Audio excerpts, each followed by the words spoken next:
Ladies and gentlemen, we're here. I'm part of the Kliq, isn't everybody? Yes! Yes! Yes! I got an idea, yeah. Beat up John Cena!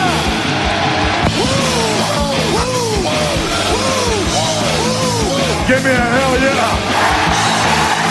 Oh, a little bit of the bubbly. Too sweet!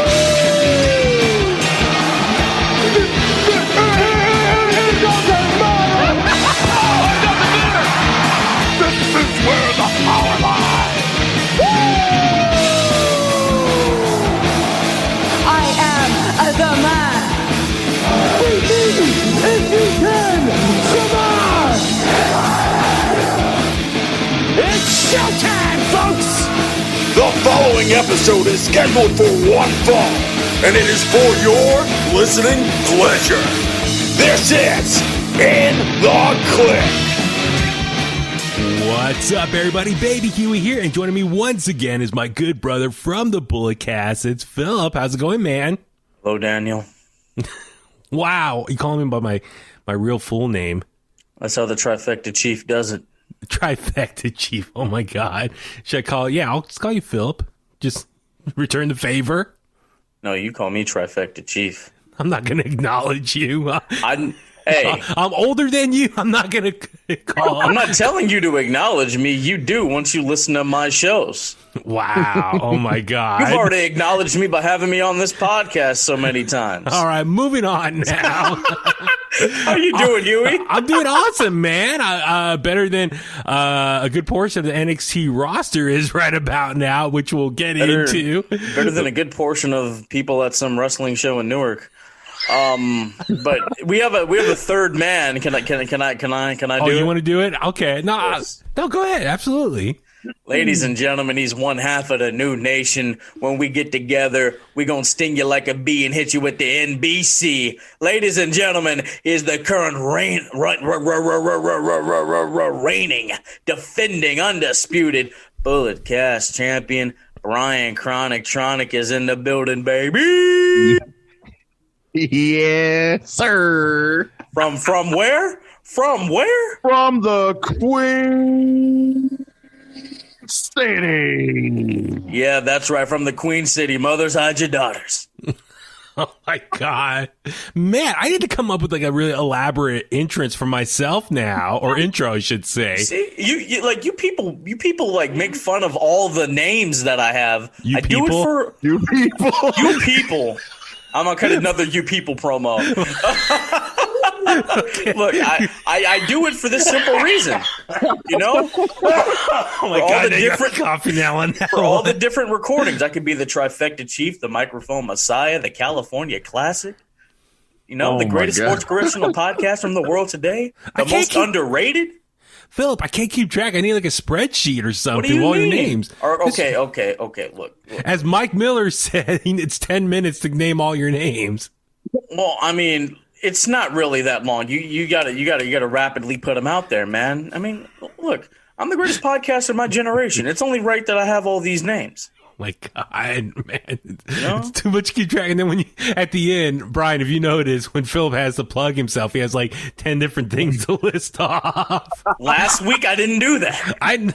Dude, you need just like a website and then all your links there, or get a domain.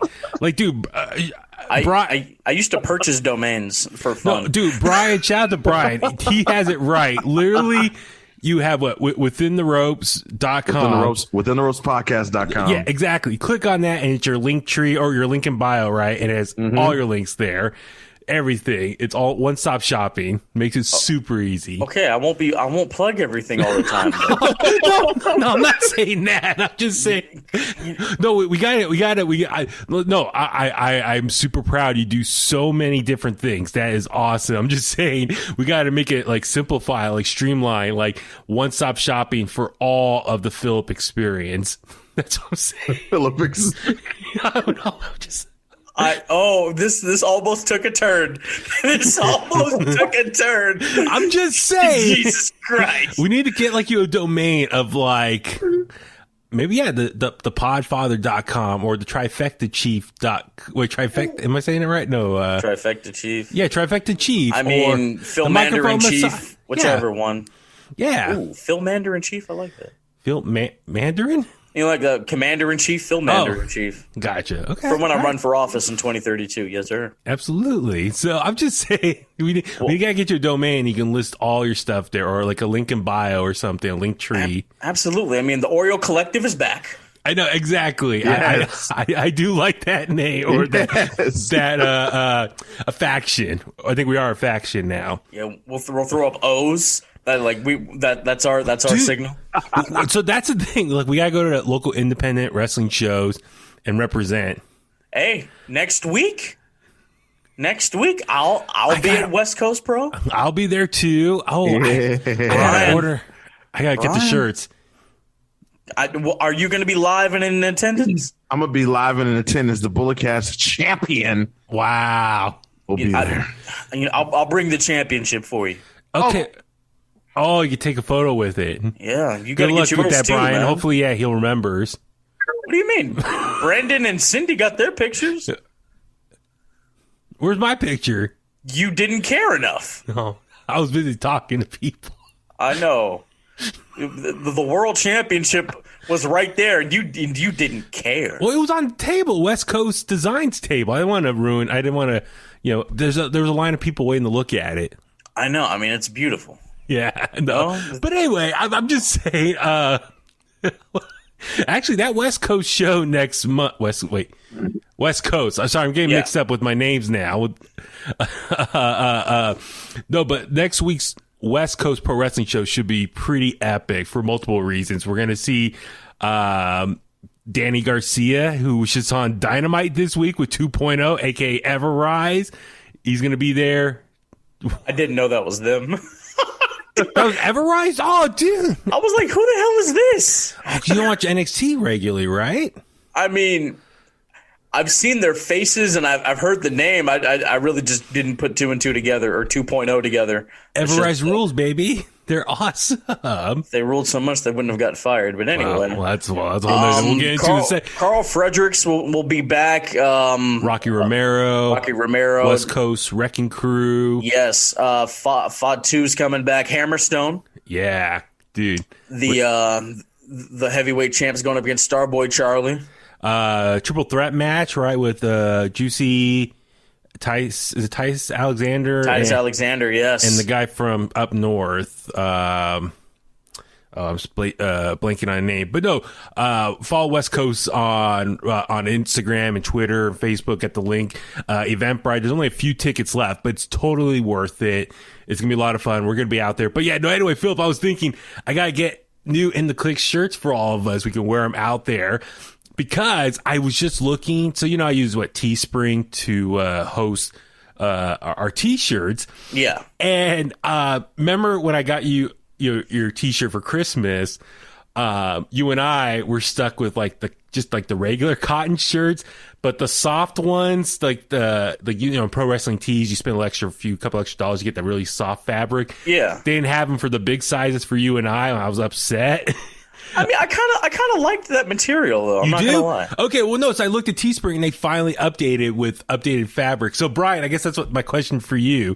Do you want more just a traditional cotton, or do you want the more softer fabric? Or I feel like everyone's skin is different. I feel like the softer kind of hugs the body a little bit more. That's true. Yes, that is true. Now, the gut already protrudes. I don't need people looking at it. You feel me? Okay, well, if that's the case, then give me the one that doesn't hug the body. The regular one. Okay, the regular one. Regular one. Okay.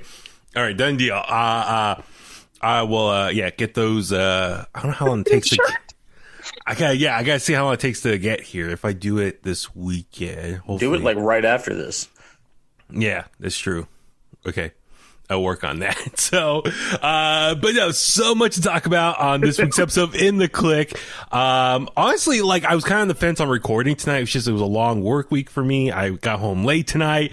I was exhausted, but literally as I was driving home, Brian, you group texted us Big news in the pro wrestling world, specifically with NXT. A ton of releases happened tonight, and I got the alert, and I was like, what's going on? So I'm trying to drive and read on Twitter what's going on. Sean Ross Sapp from Fightful was reporting a bunch of releases in NXT, I think like 12 total. But Brian, do you have the list of all the names? If you want to just run down, read them off, and then we can kind of give our thoughts and everything about them. Oh, yeah, man. Let's see. WWE released Bronson Reed, Bobby Fish, Jake Atlas, Ari Sterling, Kona Reeves, Leon Ruff, Stephen Smith, Tyler Russ. I'm gonna butcher this one. Zakari, I think it's right. Zakari Smith, Asher Hale, Giant Zangier, and Mercedes Martinez. Man, that is, and I think one more just came out. Troy, no, it was God, he's been kind of in enhancement talent for them. Desmond Troy, yeah, that was another one that just came out. Wow, so much to break down here. So, Brian, I'll start with you, man. Just kind of your like initial, just overall thoughts on this huge bunch of NXT names released tonight. Well, yeah, I was shocked. For one, it happened during SmackDown, so I was like, what the hell is going on? Bobby Fish just had a match with Roderick Strong. Bronson Reed just lost the North American Championship not too long ago. Been working dark matches on the main roster for at least 3 weeks now. Jake Atlas is a superstar in the making. I think Jake Atlas is really, really dope. Leon Ruff was amazing for NXT. Yeah. And then, I mean, the list goes on. Mercedes Martinez, I believe she turned down AEW at one point. So she was with NXT, got let go, went over to AEW. She did some work there, then made the jump to go back. Right. But I don't know. Correct me if I'm wrong, but I believe she turned down signing with full time with the AEW. To go back to NXT. She was on that appearance by appearance deal, and then Tony offered her a contract, and she was like, I'm all right. And then Tyler Russ, a part of the Diamond Mine, the young upstart, or what did he call him? I forgot the names. Yeah, was it Malcolm Bivens who called him that? Yeah. Let's well, we can go down this list real quick as well. So, Phillip, how about you? Just any thoughts, initial takeaways from learning about this? Well, Jake Atlas is coming to reclaim the APW title. It's a title he never lost because he's vacated it to go to New York. Yeah. Bobby Fish throwing back in Ring of Honor, one of the best Ring of Honor television champions of all time. Mercedes Martinez, I hope she wrestles out here. I'm a big fan of hers. She's a veteran of the game. She's excellent. Any company would be lucky to have her. Yeah.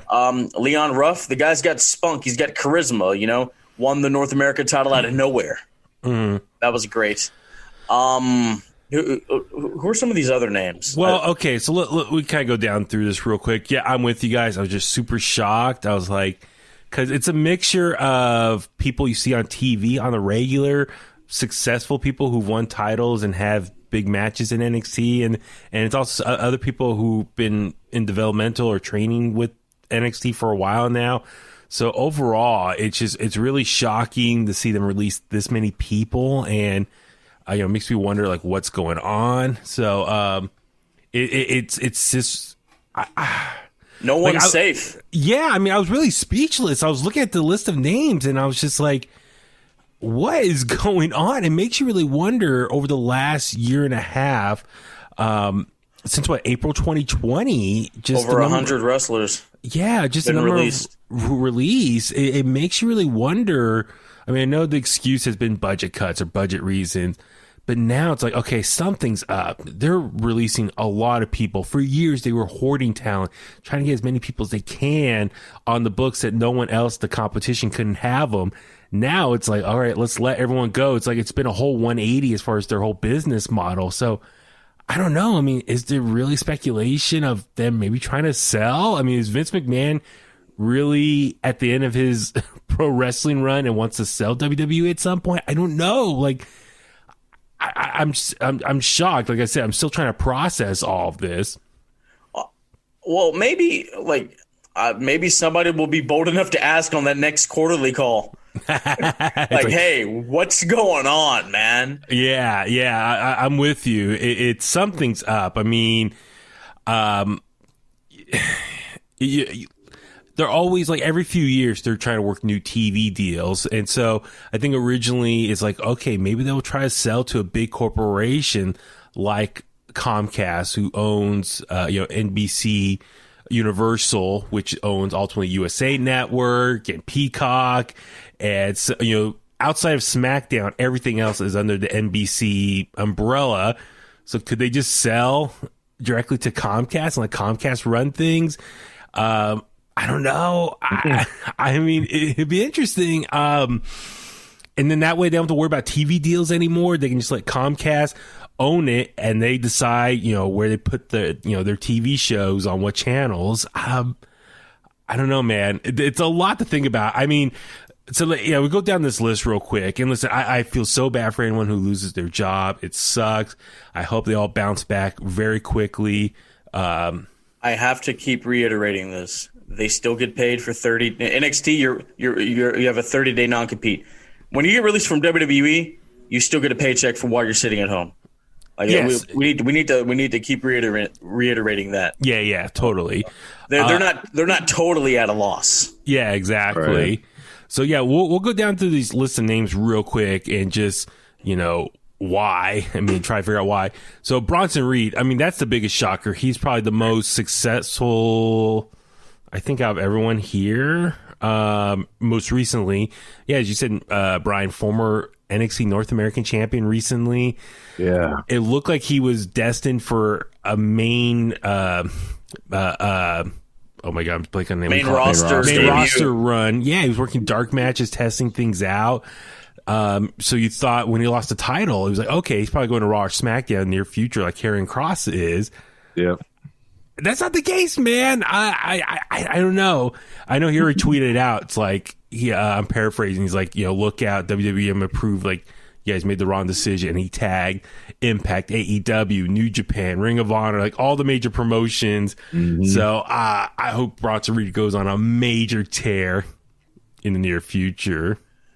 It's and then I see the Bobby Fish. So the first member of the Undisputed Era to get released from NXT. I mean, I feel bad for him, but I know he's the oldest out of the group. He was very injury prone. And they just didn't have much going for him. Yeah, right, he never really got his just due because he was always with the Undisputed Era, Yeah, and he was always injured. So that's when Roddy became the tag team wrestler, and I'll stand by that. Like my favorite team, like my favorite formate, or how do I want to put it? My favorite pair of a tag team is Kyle O'Reilly and Roddy Strong in the Undisputed Era. Yeah, I just think their matches were so good when they were together. Yeah, man. I mean, chemistry too. Maybe he could be the old vet that goes back to Ring of Honor and finally wins the big one because he's never been the Ring of Honor champion. Kind of like how they did that for Christopher Daniels a couple years ago. Yeah. So maybe that could be the case for him. Leon Ruff, another one, former North American champion. Now, granted, I feel kind of bad. He was just kind of like a placeholder. It was more trying to elevate the storyline between, was it Damian Priest and Johnny Gargano, right? So yeah, he was just kind of there to get under the skin of Johnny Gargano, get the title off him, prove that Johnny couldn't win on his own, and Damian Priest was kind of helping him out. So, but he was like the ultimate underdog story, and he was trying to overcome the odds. And they just signed him, like didn't he was wrestling like right before the pandemic, as enhancement talent? So he's been barely there a year and a half. I mean, if that. I mean, yeah, I feel bad for him, and his fiance is one of the referees, and so I feel bad for her, how she's going to be able to handle things now that he's gone. So it really sucks. But then Brian, as you mentioned, Tyler Russ, dude, he's one of the members of Diamond Mine. So you got this new faction for Roderick Strong going, and now he doesn't have his partner anymore. So I don't know. What do? Do you just let it be Roderick Strong and Malcolm Bivens, and let Malcolm Bivens be his mouthpiece, and then the Japanese guy who was kind of like the trainer, I don't know. Like, what do you do for Roderick Strong at this point? Is Diamond Mine dead in the water now? I mean, what are you thinking? I mean, I think at this point, I mean, they still have a lot of people. I mean, between NXT and NXT UK and, 205 Live, whatever's left of it, because they've been most of the people who were let go or were regulars on 205 Live. I think you can still get somebody to put with Roderick Strong, but I mean, now you've kind of got all these people who were excited about Tyler Russ, Diamond Mine, everybody who was a part of that group. You're going to have people who really just don't care about it anymore, because how do you go replacing a guy who people have gotten their mind like, all right, Tyler Russ, the young upstart, the young guy of the group, and now he's just gone completely.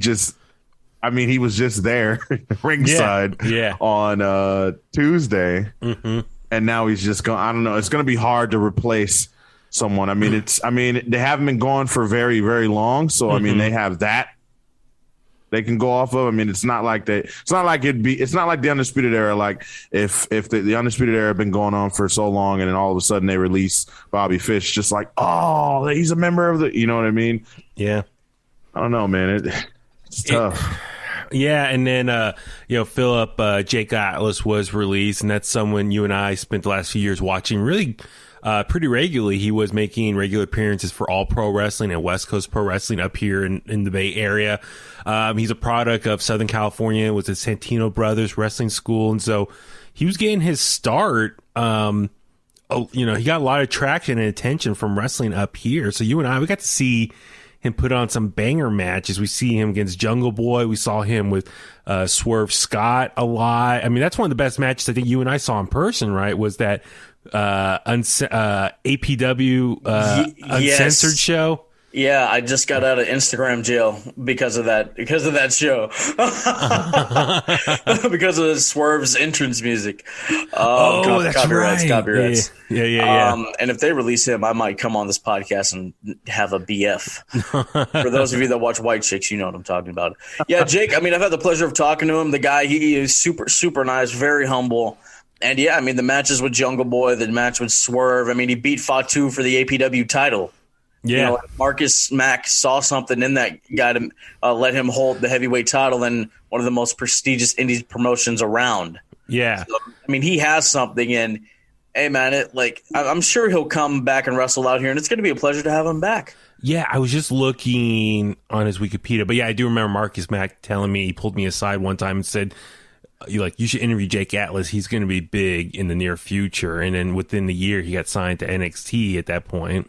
Yeah, man, because, I mean, let's look at the landscape of the indie scene out here now. And, Brian, this is why you need to go to these shows, bro. I'm about to put you on. You have Midas Creed. He's finally starting to really make a name for himself. Starboy Charlie has an even bigger name for himself. He's wrestling at GCW all the time now. And Alpha Zoe from World's Freshest Tag Team, he's starting to break out and do some single stuff. So, that's another match you can have. And Titus Alexander, another young upstart. Guy's 21, 22 years old. D-Rogue. Yeah, Rogue, he's really finally starting to get his just due around the Bay Area scene. And then you have Juicy Finau. That would be an interesting match. Well, I was just looking here. So at the timetable of Jake Atlas, so he signed in October 2019 with NXT. But remember, so he dropped the title at that APW November show. Was that November? It was the last APW show before the pandemic, because they usually take Christmas and the first couple months off, and they were going to come back March 2020, but that's when the pandemic started and that show got started. So that would be an interesting story if APW starts running shows again and Jake Atlas shows up and gets back the title he had to forfeit. That would be an interesting story if they could do that. So I just feel bad for Jake Atlas. He's been barely there a year and a half, and he's already let go as well. He's very talented, so I hope he lands on his feet. I know Jungle Boy already tweeted out a photo of the two of them from PWG. So I don't know if he can go to AEW or go somewhere else and, stand out. Mercedes Martinez, as you guys said, she's a total badass veteran of the ring. If she can go back to AEW, that would be great to fill up the women's division. They need her. Totally, absolutely, Definitely. And Ruby Riot, or formerly Ruby Riot, now Ruby Soho, is it's rumored she's already going to sign with AEW. So if they can stack up that women's division, that'd be great. Asher Hale, he's been kind of a 205 fixture. He's like the bleach blonde hair guy. So he's had some matches on NXT as well. Giant Zanzier, he was one of the Indian signees, is right? Is that what? I'm trying to remember who he was. He was part of was it the India show that they had a few months ago? Yeah, I know what you're talking about. Yeah, so he hasn't wrestled on NXT TV, so don't know much about him. And then Brian, as you said, was Zechariah Smith. He was the big dude. He was the bouncer when Cameron Grimes was trying to get into the club, and Ted DiBiase was able to go right in, but he wouldn't let him in. So Kona Reeves, that guy's been in NXT forever, but he has been on TV in so long.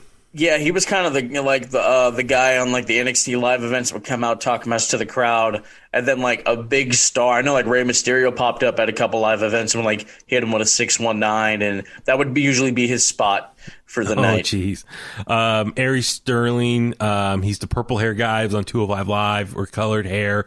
Was it Cameron Grimes? He made fun of Cameron Grimes in the parking lot about Ted DiBiase, and then Cameron Grimes beat him up. And so see what happens to him next. And then referee Stephen Smith, as well, and that sucks. And he's a fairly new signing as well with NXT. So heartbreaking stuff, man, for all these guys and gals. Just I hope they land on their feet very soon. I don't know, like maybe at the end we kind of talk about where they can go. But Brian, you were saying, was a PW Insider was saying like NXT is kind of in a transformation process right now? Yeah, they said they reported that WWE has plans to repackage NXT with a new logo, new lighting, and a different format to the shows, and that they want to focus on younger talent going forward. So that may be like a reason why they would clean out. But I mean, everyone who they released, if you really look at it, I mean, they're all fresh, young. Most of them are fresh, young talent. Were any of these people in that breakout tournament? No. Okay, maybe they want to focus on that that crop of talent. Yeah, exactly. That's a good point. I think the breakout tournament. Like I was telling you guys off air, like the former Christian Casanova, Carmelo Hayes. I think he's going to be a big player in this new rebranding of NXT. Yeah. So I wonder when that's going to happen, Brian. You think that might take place after Takeover? Probably.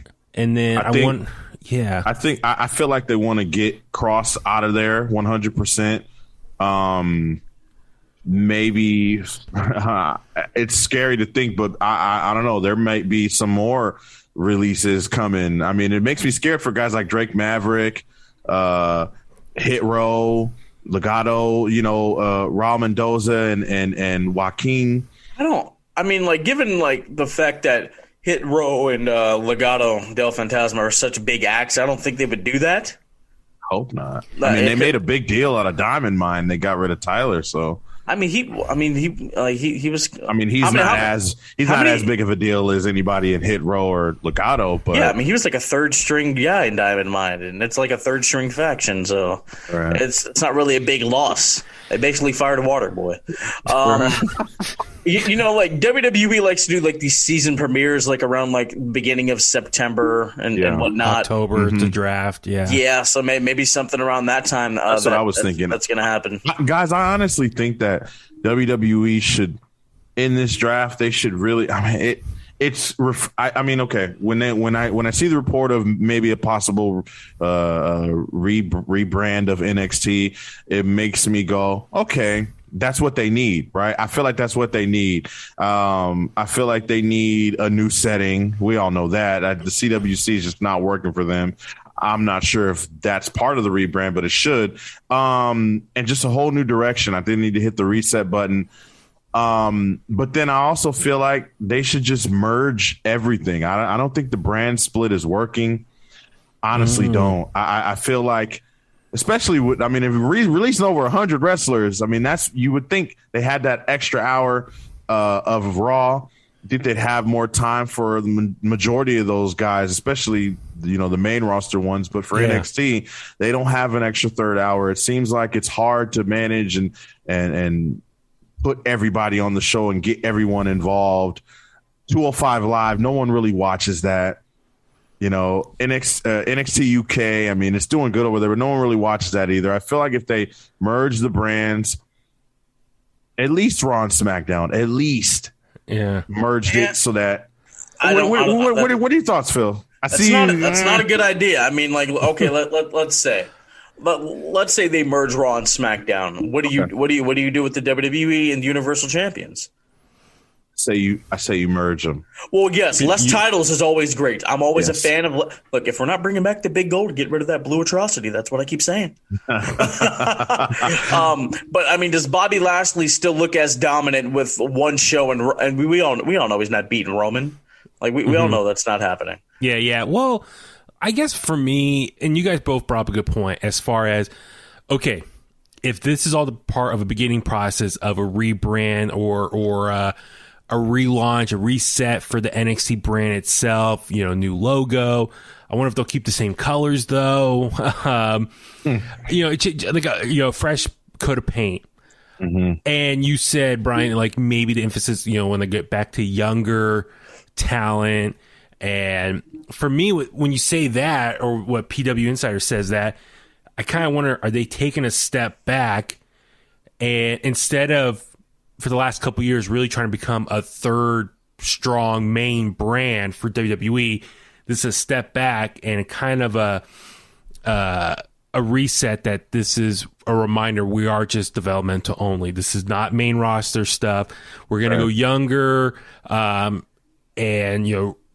take this young talent that we have and, mold them into WWE superstars.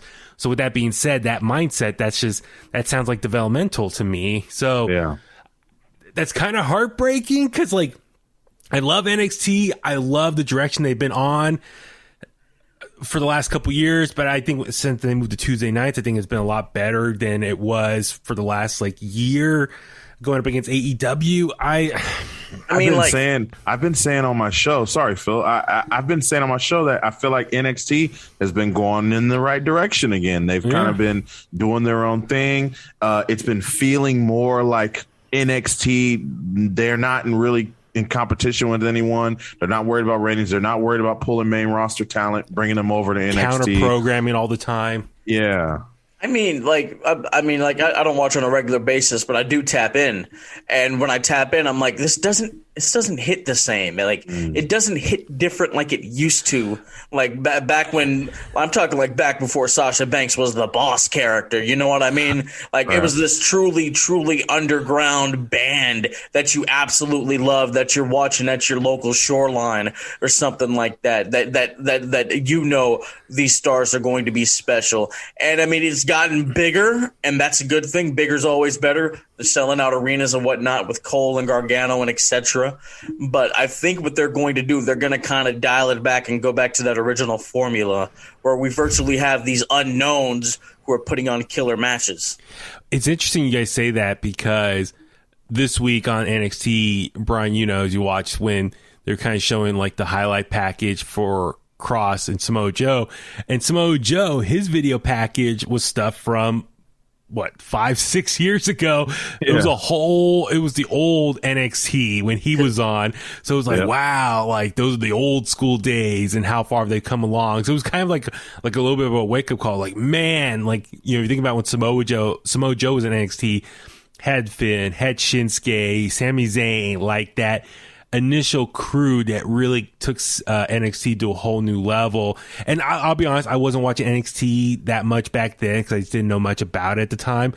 I mean, I really got on board with NXT in the last 3 years. When I went to New Orleans for that takeover and that 6-man ladder match, I was watching NXT for a few weeks leading up to it, and I've been hooked ever since. That was almost 3.5 years ago. So, I mean, I think NXT in its prime was 2018, I want to say 2019. I mean, I don't know, man.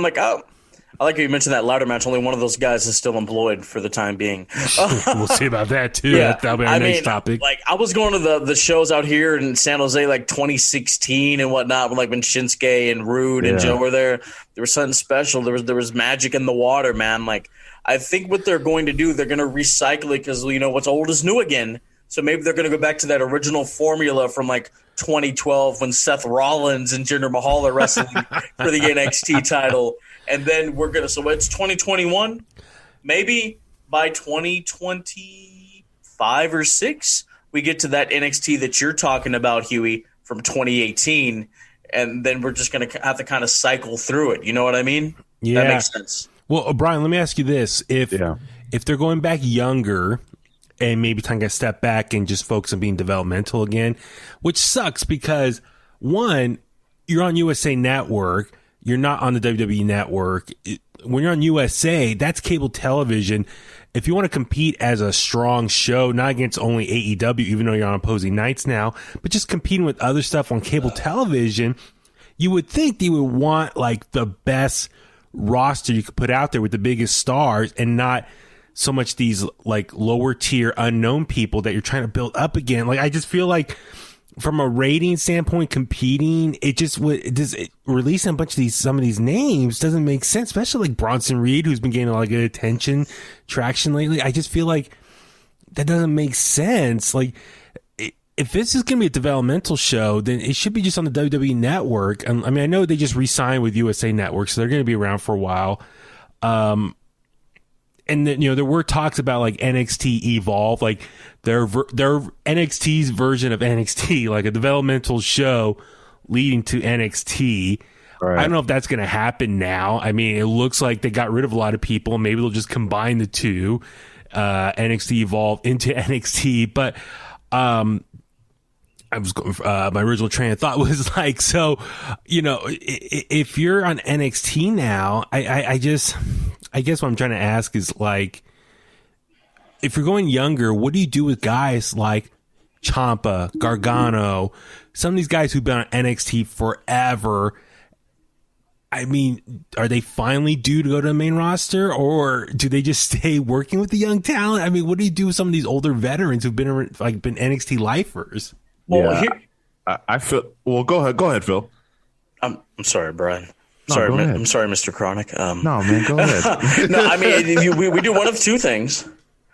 They can be the vets that go up against the younger talent, and you just barely scraped by, but the vet got you, or you finally go to the main roster, man. I mean, NXT, it's basically. NXT is basically a JV football system to where you're there, you do your time, you stand out, all right, and then the head coach of the varsity team's like, oh, hey, give me him, and him. Boom, come on, let's go. That's what NXT was originally designed for. Like a minor league system. Absolutely, like a community college, all right? You're here to do your time to go on to a university. It's just that simple. But there are some people that are just JV players. There are some people that just stay in community college forever, So it's one of the things where, as Ciampa said, he wants to be in NXT forever. I think, okay, man, all right, I get it. Some people love the art more than the global recognition and the moolah and the money. I think for Ciampa, I think it's also part of he doesn't want to do that touring schedule because with his sensitive neck, he doesn't want to potentially aggravate it. But I guess what I'm saying is if you're trying to compete on cable network as a popular show, getting rid of all these stars doesn't make sense because and listen, there's still plenty of names on NXT roster, but just some of this talent you release, it's it really scratches your heads. Well, if you want to compete, you should keep some of these names. But if you're going backwards in your philosophy to be more developmental again, it's does that deserve to be on cable network? Or should just stay on the WWE network? But then with that being said, I'm worried about these veterans like Gargano, Ciampa. What do they do with them? I mean, it's who are they supposed to be competing with? I think it's Phil, what you said. I think that is possible. I think that's probably what they're going to do and kind of go back to all right, this is how we used to see it. We seen Shinsuke and Asuka and all these people come through. What was the max time they would stay in NXT for? It was like 2 years. Yeah, 2 years, right? At the most. And then we just knew it became a thing. Okay, this person's getting called. They lose the title. All right, they're getting called up. Absolutely. Like, you come in, you debut, you have some matches, you get in title contention, you win the championship, you hold it for like 4 to 5 months, you lose it. All right, boom. Then you go up. Like that was the cycle for the longest time. And remember that was also at a time where NXT or WWE was really the only place you could go up, and the only place where people wanted to go. Now, that's not really the case. Now it's just kind of like, okay, well, I can go over here and I don't have to worry about being lost in NXT or being lost on the main roster. I can just go to AEW as opposed to now, because NXT was the place to go if you wanted to come to WWE.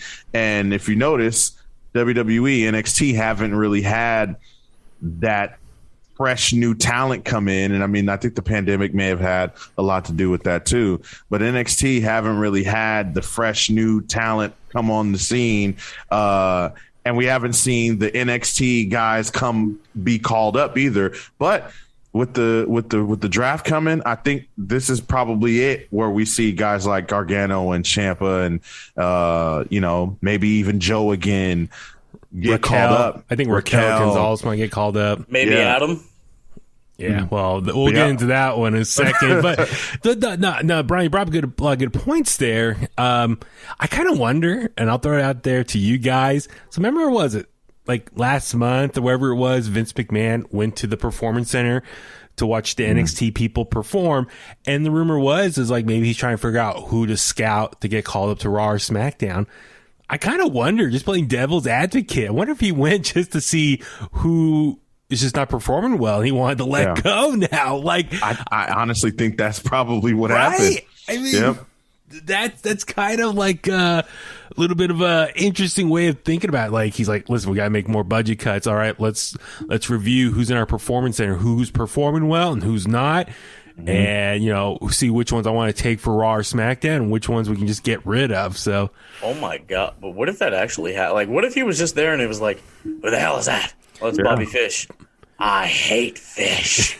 I mean, was it Jericho in his story when Vince was eating a steak and said, bad cow? Like, I mean, Vince has his ways of expressing himself. So, I mean, listen, I know we can go on and on talking about this NXT stuff. It like I said, it's heartbreaking because I think NXT over the last few years have been doing a lot to really become a third strong band for WWE. And based on kind of what the rumors are and these releases, I hope they don't take a big step back as far as the presentation. And like, granted, there's still a lot of the big names we see on TV are all still there. I know some of these are just people more behind the scenes or upcomers, but I kind of worry they're gutting NXT so much, it's going to kind of ruin what's special about it. And that's why I'm more concerned as a fan. So, I mean, I hope everything still works out. Hope everyone lands on their feet. I know we were talking off the air where people can go. I know everyone says AEW. AEW has a stacked roster themselves. They can't get everyone on TV. I think Impact Wrestling is a great spot. I think the sleeper promotion that people need to go to is Ring of Honor. Phillip, I know you and we've been watching a lot of Ring of Honor lately. I love Ring of Honor's been kind of in a rebirthing since last fall, where they kind of got reestablished their roster, their shows again. The pay-per-view's been really good. I like the facility they use for their shows. I think Ring of Honor could be the next hot promotion to go to again. What are you thinking?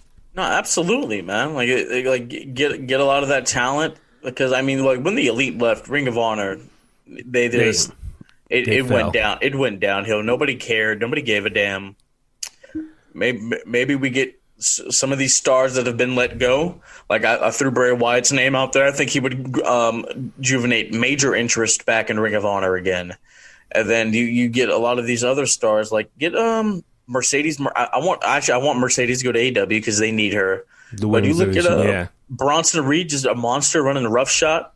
over Ring of Honor. That's interesting to me, you know. I mean, if you think about it, like even NWA, MLW, New Japan. And New Japan's trying to do more of American, have a presence here in America, and was strong. I think Bronson. I think Bronson would do well. I mean, he'd be great in MLW. Oh, totally. I mean, even if he does an appearance there or NWA, like some of these smaller promotions, do some one-off appearance. Like Karrion Kross did a couple MLW appearances before he signed with NXT. So, I mean, there are some great promotions. There's a lot of talent out there. Now, granted, can these promotions afford all of them? No, probably not. But if each of them could pick up a few of some of these released talent and just really beef up their roster, it could be some really exciting stuff. And then just the independent scene as well. It should really be exciting to go watch again. Absolutely. Like, while we're still talking about these releases, there's going to be one or two or maybe even three releases that we're just going to be like, what the hell did they just do? Like, I mean, we thought Bray was the one, but I feel I hope I'm wrong, but I feel like there will be another or some more releases where we're just going to come back here and be like, what are they doing? Like, really, what are they doing? How do you get rid of so and so? Yeah, I'm trying to think anything else about NXT here. You know, with Jake Atlas, I would love. I mean, the 30 days. You know, he has competed on West Coast. I would love if he makes a surprise appearance next month at that show. And then, whenever APW can put on a show again, he can come back and win back the title. He had the forfeit. And it would be kind of a very interesting thing. The last APW show, he had a forfeit. But their first show back post-pandemic, he comes right back. It kind of works out nicely if that's possible. So, but yeah, I hope all these people land on their feet and get work really soon. And all these other promotions, I mean, sign them and beef up their rosters and just make it really fun and interesting. And I don't know. I mean, like I said, there's so much more. And I'm sure we'll get more info over the coming days and weeks about this. And I'm sure we can break it down some more. Guys, is there anything else about this that stands out for you? Any final thoughts of this whole NXT release day again? It's such a little bit of a scary situation, sad. But, well, speaking of NXT, we'll continue on real quick. We'll just touch on this whole Adam Cole saga from the last week. So it was reported that Adam Cole, his contract actually expired around Great American Bash, around the first week in July, and he agreed, like a handshake deal, to stick around through SummerSlam weekend, aka NXT TakeOver 36 weekend. And then after that, he's a free agent. And what's next for him? We don't know. As far as, does he re-sign with NXT? Does he sign with AEW? A lot more news has been coming out over the last few days. Apparently, Tony Khan has been made an offer to Adam Cole. At least that's what Dave Meltzer said on the latest Wrestling Observer newsletter.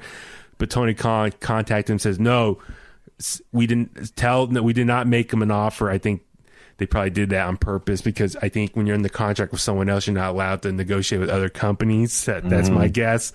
And I know Adam Cole tonight was backstage at SmackDown. They have a big meeting with Vince McMahon.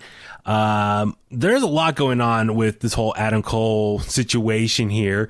Brian, first off, which was kind of the first initial takeaway, how does this happen? How does NXT, one of their top stars, their longest reigning champion, how did they not realize his contract was about to expire? Is this a sign that they just have too many people on their roster and they just couldn't keep track of all the dates and when people's contracts are up? Yeah, I think they got too many people. I think they may have released so many people, so many wrestlers, so many, office people, so many people who were in control of things like that or overseeing things like that. Maybe it just got lost in the shuffle. It's unfortunate, man, because they really put themselves in a situation it could have been bad. He could have walked away. Theoretically, if Adam Cole was bad, like if he wanted to make history, like literally, he could have won at Great American Bash, and then the following week walk on over to AEW Dynamite if he wanted to. But I think that's something we need to realize. Give Adam Cole some props here. Yes, he's a total company guy. and not trying to burn any bridges and just be loyal and be like, hey, listen, guys, my contract's expiring. I'll stick around for the next 6 weeks or whatever just to finish this storyline with Kyle O'Reilly through TakeOver. So that's very nice of him, and to be a good company man. Be like, listen, my contract's expiring. I want to finish this story. I don't want to piss you guys off and go away. Right. I'll stick around. So, yeah, I give him, like I said, props for doing that. But, yeah, it's very embarrassing for NXT or WWE that, like, yeah, one of your top stars, contract's expiring, and none of you guys knew that and was trying to negotiate sooner, which is interesting.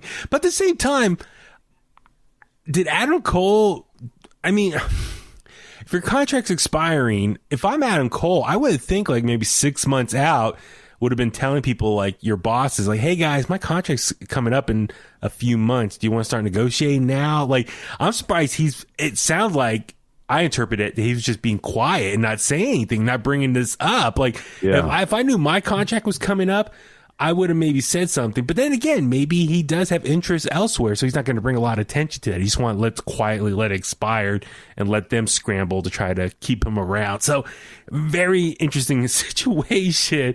Yep. With that being said, so with Adam Cole here, like what happens next? It's interesting. So, Brian, if you're Adam Cole, what do you do next? What do you think is in your best interest? Do you stick with NXT? Do you go to AEW? Do you go somewhere else? Like, if you were in his shoes right now, what would you want to do next? Well, I think for starters, what he did tonight was look Vince McMahon in his eye and say, listen, I don't want this stuff that's going on tonight and it's been going on since April. I don't want that happening to me. I would hope that he didn't go down there and try to sell himself, because I don't think Adam Cole has to sell himself anymore. You can go look at the WWE Network, look up, on YouTube, look at everything that he's done, not just in NXT, but everywhere he's been. So I would hope that it wasn't him trying to sell himself, and it was more so Vince trying to sell himself and sell WWE to their main roster, whatever, to Adam Cole. Look, if I feel good about the conversation, if I feel good about everything, I would be willing to, bite the bullet and say, all right, I could make history. I could be the next top guy. I mean, you heard what Roman said not too long ago. He had said that I forget what interview it was, but he had said that if he had to leave and pass the torch to someone, there's really no one that he could pass the torch to. Now, I don't know if he was being Roman Reigns or if he was being Joe at that moment, but I kind of agree. I mean, look at Lashley. He's not going to be around for very long. Was he 45? Yeah, he's not going to be around for very long. Edge, look at all the guys. Edge, not going to be around for very long. Cena, not going to be around for very long. Seth Rollins, I mean, he could mix with guys like Cole. Bryan's out of here. Punk's never coming back. Jeff Hardy, which is someone who I think they should have on TV a lot, should be there. It should be, I don't know, man. If I'm Adam Cole, I would bite the bullet. I would say, all right, I'm going to take a chance because, hey, why not? Yeah, it's really interesting. Like, I think Adam Cole, he's in a very interesting situation. I think he has a lot of pull here. Mm-hmm. And I think, for anyone who's never really been in contract negotiations before, there are a lot of factors you got to look at. And I think the big thing is quality of life. Which working environment best suits you, makes you happy, your family and friends. And that's a big thing. Phillip, if you're Adam Cole, which promotion would you stay with WWE and just stay in NXT and just keep riding it out? Or do you want to go to Raw or SmackDown? Or do you go to AEW with all your friends? I mean, what's kind of like, which promotion you think is best for Adam Cole right now? I mean, Adam's one of those guys where WWE was the dream. Mm-hmm. And people are like, I saw like on Twitter, people are upset that he even had a meeting with Vince. I'm like, why do you want these people to give up their dream job? Yeah. just so you can watch them mix it up with a couple guys that have a little cult following on like YouTube and whatnot. Like, come on. Like, let's be real. Like, no, I'm being realistic here. Yeah. You should want certain, like, I want to see Adam Cole versus Seth Rollins for real. I want to see Adam Cole versus Roman Reigns. I want to see Adam Cole versus Finn Balor on the main roster. Hell, I want to see Adam Cole step up to John Cena before John hangs up the Pumas. You know what I'm saying? Yeah. And that interview that Roman did, that was with Cheap Heat, and he's right, man. Roman's right. Who does he pass the torch to? Well, why do you think John was there for 15 years? There was nobody to pass the torch to until Roman came along. I think for Adam Cole, like, let's look at both situations. Okay, let's start with AEW. It seems makes sense to go to AEW because all his boys from Ring of Honor, New Japan, the Bullet Club members of the past. But they killed him. He can come back from the dead on being the elite. But like, they're all there. They're all his friends. So it's like he can go there and be with all them again. His girlfriend Britt Baker works there. And, there's always been the question about his size. He's not the tallest guy. So his style of wrestling and his look, his size, he could fit in probably better with AEW's roster and put on matches and could easily be a world champion for them in the near future. So it seems like there's a lot more opportunities that make it a little more interesting for him. Granted, or compared to with NXT, where it's like he's accomplished everything there. So I think in order to feel like his career is still advancing under WWE's umbrella, it makes sense to go to Raw or SmackDown. The big question is that a good fit, though? You see how other NXT roster people over the last couple of years get called up, and none of them really get treated properly or booked properly, and we've been at all. Yeah, I mean, we have you look at Aleister Black. He sat in a room for like almost a year, and so I mean, for Adam Cole, it'd be like, ooh, like I don't necessarily fit the persona or the look that Vince McMahon likes. Like, if I go to Raw or SmackDown, would I be treated properly? Would I get a proper push? Would I be in the 24/7 title scene just chasing someone down for the title? Would I actually? Oh, man, I mean, right, Brian? Like, I just like. For WWE, is that a right fit for him? Like, could he go to our SmackDown? But the other thing too, I think we were talking off the air. He's a big gamer. He likes playing on Twitch, and if he goes to Raw or SmackDown, he would have to give that up.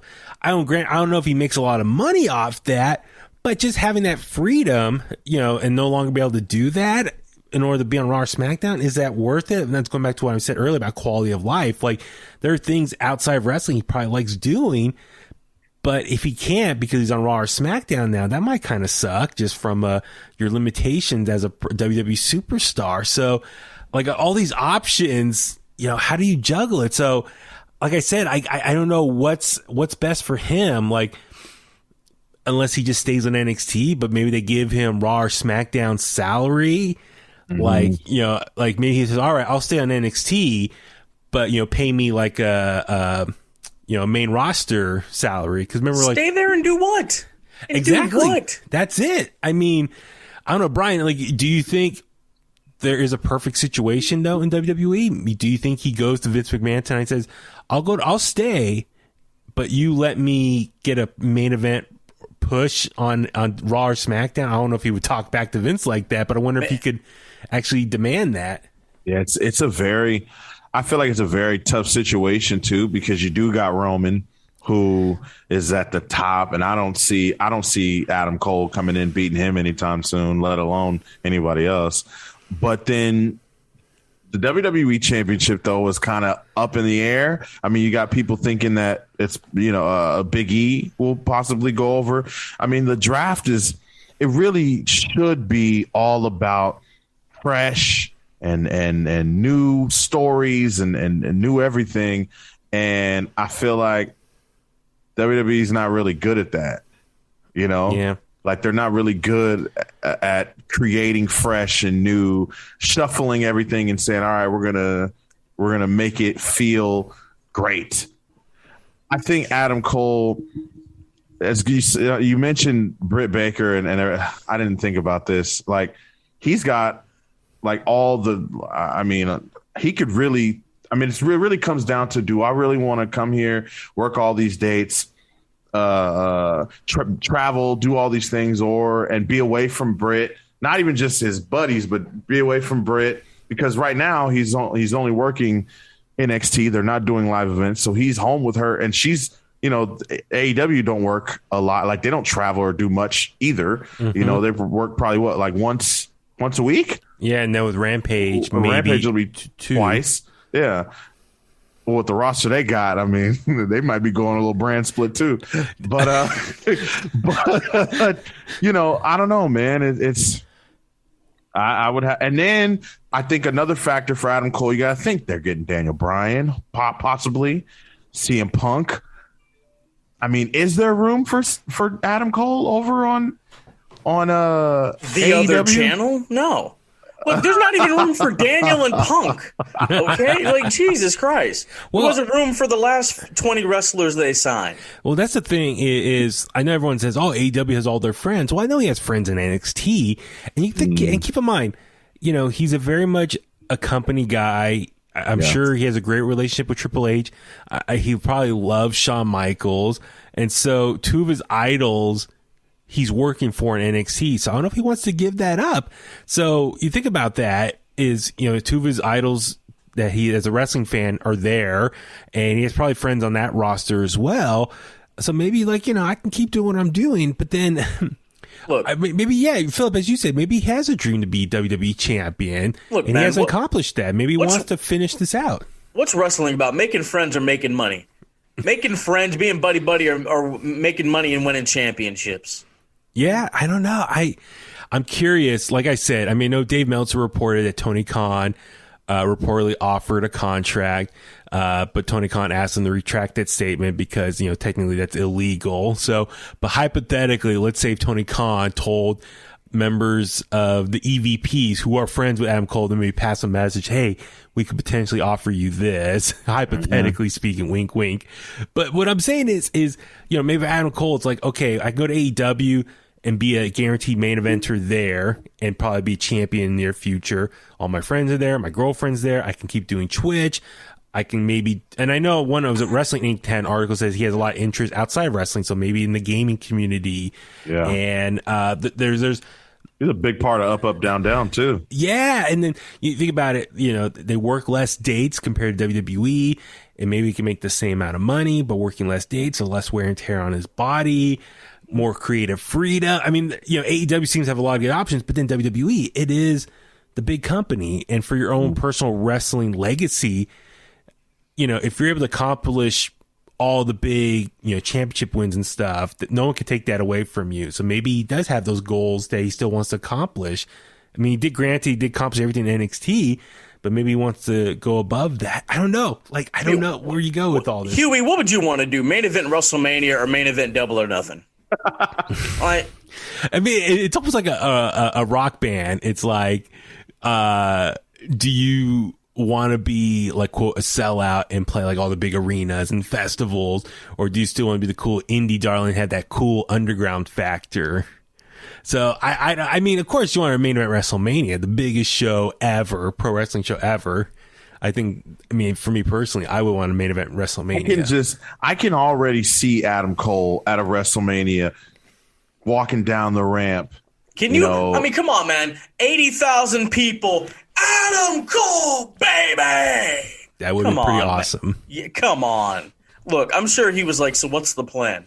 What's your plan for me? Maybe he asked Vince that. I don't know. But like I said, man, just the thought of him and Roman Reigns. Come on. Maybe, he told Vince tonight, like, what are your plans for me? What do you want to do with me? And then, like, I don't want to be pushed back. I don't want to be cut. I don't want to be off TV for like a year. Maybe he has his own list of demands. He could tell Vince, and maybe Vince actually agrees to it. I don't know. It's tough. Vince ultimately has final say, and he could probably tell people, oh, yeah, I'll do this and that, and not actually do it. That's a scary part, too. I don't know. We'll see. I love Adam Cole. I hope, whatever he does, he's ultimately happy, but we get to still see banger matches from him. So I don't know, man. We'll see what happens, but yeah, it's gonna be interesting. Real quick, a couple other things I just want to power through real quick before we talk about Dynamite. It was also announced Pete Dunne, his deal is reportedly coming up around SummerSlam weekend. I don't know what you guys think. Pete Dunne, you think he should just stay with NXT or can he go anywhere else? I mean, Brian, if you're Pete, I'll throw it at you real quick. We don't spend as much time like we did with Adam Cole, but your thoughts on Pete Dunne. If you were him, what would you do? You stick around with NXT or do you go elsewhere? I stick around. Yeah. I'd stick around. I mean, I think the only fit was maybe New Japan for his style. And he accomplished everything he could over in the UK. You want to know real quick? You want me to? There's one reason why I say he should stick around. What's that? Pac. That's why he should stick around. Pac is in AEW, and you would almost not think he's in AEW. How much he's not used. Gotcha. Ever since he got there. Yeah, no, and they're true. similar. I feel like. And they're both bastards. British bastards. You British bastard. I mean, the other thing is, like, I could see, like, AEW. Every time someone's potentially a free agent, we all say AEW. It's like, no, he can't go to AEW. Dude, there's too many people like him. I don't think he's as charismatic as Adam Cole and not as good on the mic, all that stuff. I think he would really get lost in the shovel in AEW. I think he would be better off in New Japan with their strong style. Yeah. If that. But yeah, he's someone I think he'd probably be better off staying in WWE. Even though, like, what do you do with him, though? I think he's been kind of in limbo ever since he moved on over from NXT UK to NXT Prime. I don't know what you do with him, though. Like, he's been, maybe if Adam Cole leaves, that might actually be, that will create an opening for Pete Dunne to kind of step into that main event scene. So maybe he's just kind of waiting to see what other people do first, and then he makes his decision.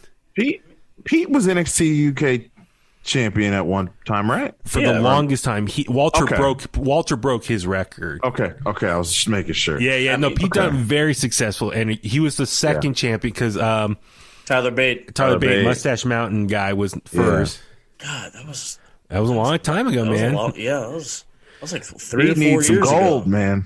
He does, man. I mean, he could go be AEW UK champion. I say he stays and feud with Joe, because we all know Joe's winning and crosses out of there. So I would like to see that. I mean, they've been kind of eyeballing each other last couple weeks on TV. So I think for Pete Dunne, he's better off staying in NXT.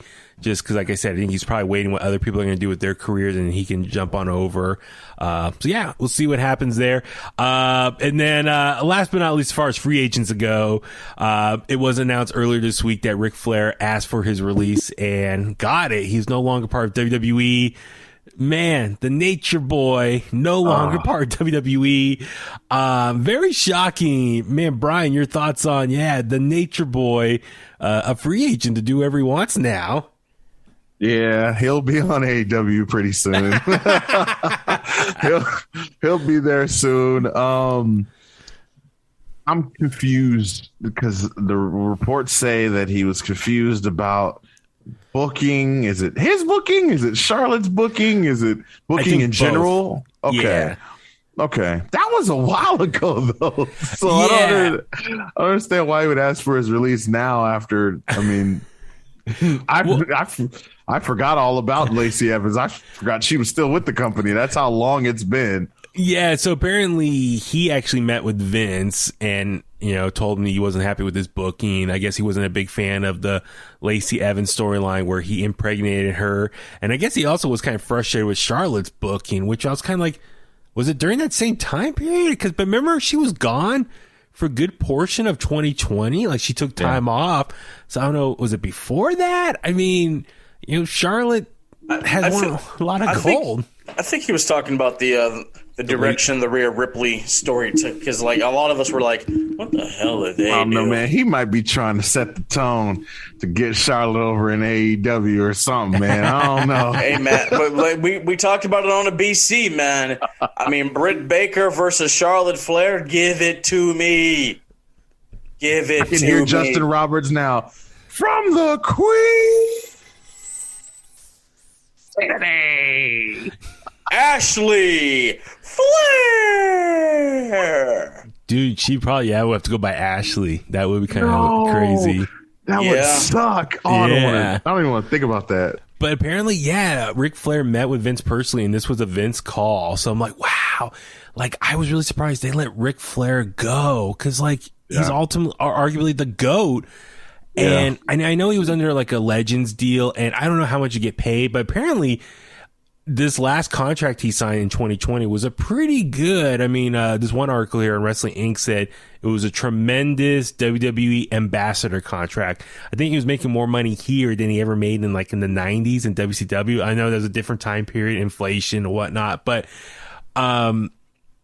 it's amazing. Like, I don't know. Like, I mean, I guess when you're under a WWE Legends contract, you're just kind of at their beck and call. Like, hey, go do this appearance, go here, go there. So you don't really have maybe the freedom to do everything you want to do, and you just sit at home waiting to be used. So maybe he wants to go out and do something. Maybe, listen, things are opening back up. Maybe he wants to, there's more appearances and other outside projects he wants to get into, but he can't because he's under that Legends deal. So maybe that's why he wants to, get away from WWE. But I'm just surprised they would really let him go because he's the nature boy. He's the GOAT. I mean, I figured there'd be a ton of stuff they can use him for. I don't know, Brian, like, there's, listen, WWE has had a bad reputation how they handle their legends. I mean, look at all the Raw specials. Whenever legends come back, they all just get beat up by someone or embarrassed. But versus AEW, when those legends show up on TV, they're treated like royalty. So, dude, could you see him go to AEW and reunite with his Four Horsemen brothers over there? Arn Anderson, Tully Blanchard, back on TNT for the first time in 20 years. They all just raise up the four fingers and pass the torch to someone else. I mean, how epic would that be if he went to AEW? Yeah. Bill, I believe we mentioned this on the Bullet Cast. We did. So the rumor is that Flair will go to AEW and be with Andrade and Chavo and start kind of like a Flair dynasty thing. And then grab Charlotte when her contract expires too. And the Flair dynasty is going to run wild on TNT again. Flair can have all. We're going to run roughshod on Turner again. Flair can have all types of Horseman reunions there. Him, Tully, Arn, Dean Malenko, Chris Benoit. I mean, that's the thing. Like, I mean, the original Four Horsemen was Ollie Anderson, but after that they had Barry Windham, Lex Luke. I mean, they could bring them all back, and here's all the past Horsemen. The Windham one's the one that matters. That's the best era of the Horsemen. And we don't know Barry Windham. We don't know where he's at. Yeah, he could pop back up. Like, could you imagine if he's probably with his nephew, Bray Wyatt right now? I mean, could you imagine they do like some kind of because they had JJ Dillon on there before. Yeah, dude, that would be epic if you get all of them together on TNT. They get Barry, and then you hear a woo. I mean, for me, I was thinking, and I'll save this for the Dynamite portion of this show, but what is Andrade's plans are and what he's trying to maybe accomplish. I'll save that when we get closer to that. But yeah, so maybe with Ric Flair, maybe he's just like, you know what? I want to get out of this Legends deal, and maybe there's more things I want to accomplish on my own. Which is shocking to me, and you would think he'll be in WWE for life, and Charlotte Flair will be in WWE for life. So I don't know. I mean, the way they release everyone now, I think no one's guaranteed to be around forever now. So I don't know what's next for Ric Flair, what he does after this. But I'm sure he's probably happy for the freedom now. So he's going to be in more rap videos. Going to be in more Migos and Offset videos. Yeah. So I know he mentioned on Instagram a statement about the release and stuff, and so we'll see what happens next for him. I just wish nothing but best things for him. So all right, let's move on over to this week's episode of AEW Dynamite. We'll just power through this. I know we've been running long the last couple episodes. I appreciate everyone for sticking around for this. All right, guys, let's talk about this main event here. We've been waiting for it, for the anticipation for the last month. It was Cody Rhodes taking on Malakai Black, formerly known as Tommy Inn, also Aleister Black from WWE. He's making his big in-ring debut for AEW. We've been seeing this build up for the last few weeks on AEW television. This match I thought was really good, even though it was a squash, more or less. But Brian, I'll let you just please tell me kind of your thoughts of this whole match here. I guess actually, let's start with Malakai Black's entrance. What did you think of his entrance here? I'm spoiled. I didn't like it. I'm so used to the WWE, big deal theatrics. So it was a little underwhelming for me. Mm-hmm. Maybe it was the fact that it was in Daly's Place, because I think Daly's Place is a very weird venue for a wrestling show. So, him coming, the part where he was in the tunnel with the white light, that was neat. But overall, it was just underwhelming. I felt like it could have been better and it should have been better. Yeah, I was trying to look up the song. So he was using... The song is good.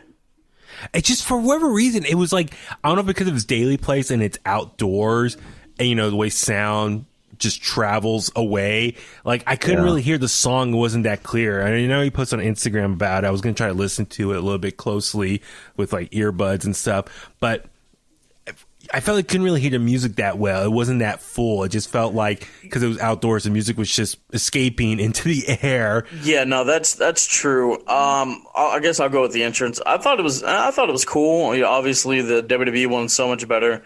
The song, just the theatrics of him rising up on the board and whatever. Mm-hmm. He would walk out, cut off lights, be in a different spot, to kind of like a little teleportation deal, I guess.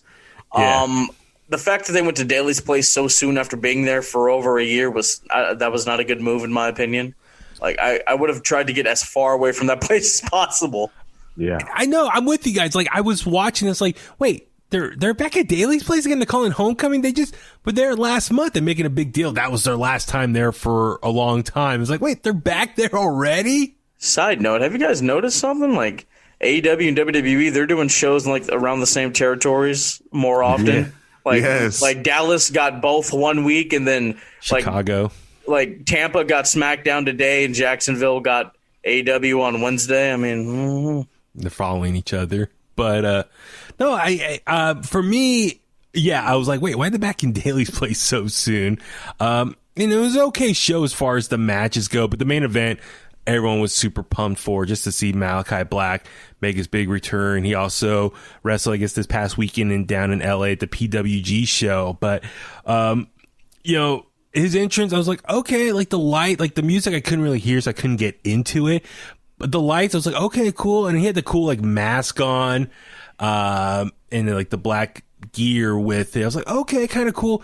I don't know, either one of you, do you know what the face paint is all about? I mean, I get the white contact lens in the eye that Rey Mysterio or Seth Rollins. Seth Rollins injured. So kind of the continuity of, like, Wink acknowledging, hey, that was damaged last year. It's still bruised. But is that what the face paint is for? Like, what's the face paint on the one side? Like, well, when he debuted, it was purple. Yeah. And then now it's just black. I liked it when it was purple. It's starting to rot. Well, I was going to say, like, was that, like, when he first debuted, like, I don't know if he was sweating too much, but it was, like, kind of more running, like the makeup was coming down. But then the other thing that was kind of interesting to me was, I don't know, like, do you guys remember, Cable in the Marvel comics? Cable who's in Deadpool 2 and stuff, but he had the eye where it would glow. Like, I kind of thought it was like, I was kind of like thinking like, oh, this is like Cable where his eye, it keeps like growing like the infection or something. Right. I don't know. I'm trying to figure out what's going on here, how to interpret this. But anyway, I the entrance was like, okay, cool. All right, get it. Trying to make it sound like epic, feel to it. And Cody Rhodes also came out. His ring gear, he was kind of wearing like those Muay Thai shorts. Yeah, I didn't like that. Yeah, I kind of prefer more traditional trunks. My son even took note of that. If a kid notices that your gear looks trash, then it's probably trash. And he loves Alice. He loved Aleister Black, so he saw him. He was like, "What is he wearing?" Oh no! But I did like they really made like a big fight feel like a big main event, and I like how Cody's being a super baby face. Give the weight belt to someone in the crowd. They're doing and then. Or Malakai Black, he's like sitting in the corner, just like lurking and just deadpan face. That was really cool. Just to kind of set the good versus evil, that whole situation. But Brian, what'd you think of the main event itself? The fight itself, how it was a squash. Cody tried to get some offense in, but it was pretty one-sided. I mean, what'd you think of the whole match itself? The whole match was good. The table spot was good too. It was a little question. He kicked him, and then Cody paused for a quick second, and then he just jumped. He jumped off. He got kicked. I mean, it was cool the way Malachi came running, jumped on the one rope, and then kicked him. Right. And then Cody went up. And then he paused for half a second, and then he went, "Whoa!" Did he kick him in the face or the leg? I don't remember. I think it was supposed to be in the face. He was like, "Whoa!" Fall back, but it was a slight delay. He leaped off. He's like, "Well, I better really sell this." So I was like, "Come on, Cody, that could have been a little more smoother." I mean, I know he probably was trying to look like, "Am I going to hit this table properly?" But but Phillip, how about you? What'd you think how this match played out here? I mean, it was fine. Like the table spot, we were just talked about. I mean, the hell of a sell on the Black Mass or whatever he's calling it now. Yeah. The finish, it's so simple, but it's so effective. Yeah, dude, the way he just nailed it. And right on the chin. And then how he just stood over him, put his foot down, and pinned him that way. Like, that was the ultimate message there. Like I beat your ass hella quick here, total squash match. I thought it was cool. It just sends a big message. And what a way. So that's a great way they debuted him. I thought that was awesome. Have how you got this new hot free agent signing. He comes in and he was able to make an impact right away. I thought it was really cool. Absolutely, man. I guess Malachi. I mean, but that's how AEW debuts go. You get a nice win, and then we don't see you for like 3 weeks, and then you randomly pop back up. Yeah, no, hopefully they'll keep him hot and keep doing stuff. So after the match, Cody Rhodes cut this promo where it's kind of summing up his history post WWE and just the history of AEW's existence. Kind of acknowledged that there's been some fighting with the other EVPs and the whole Revolution thing. What'd you think, Phillip? What'd you think of his whole post-match promo here? Cody's always great at the raw promo. And my guy flat out said, "We are competition." Yes. Yeah, exactly. He acknowledged it. He was shooting from the hip, brother. Oh, my God. Brian, how about you? What'd you think of what Cody said here? I was like, what? The part where he talked about them being competition was like, okay, that's typical Cody. You say one thing on the call, and then you come on the TV, and then, you say another. I don't know, man. It's just Cody's just kind of stale to me right now. Mm-hmm. When he's on the mic, I mean, he says a lot of the same stuff. It's always, he starts crying and, it's just weird. Yeah.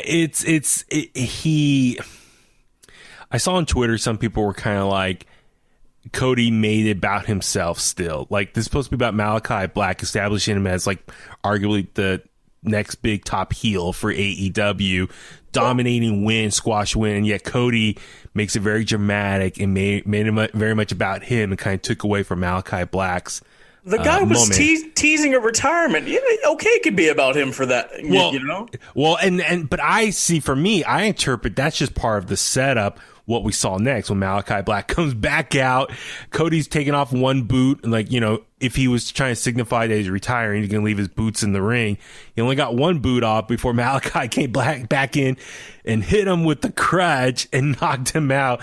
And then he picked up Cody's boot and stared at it, and that was the end of the show. It's kind of like a shut up.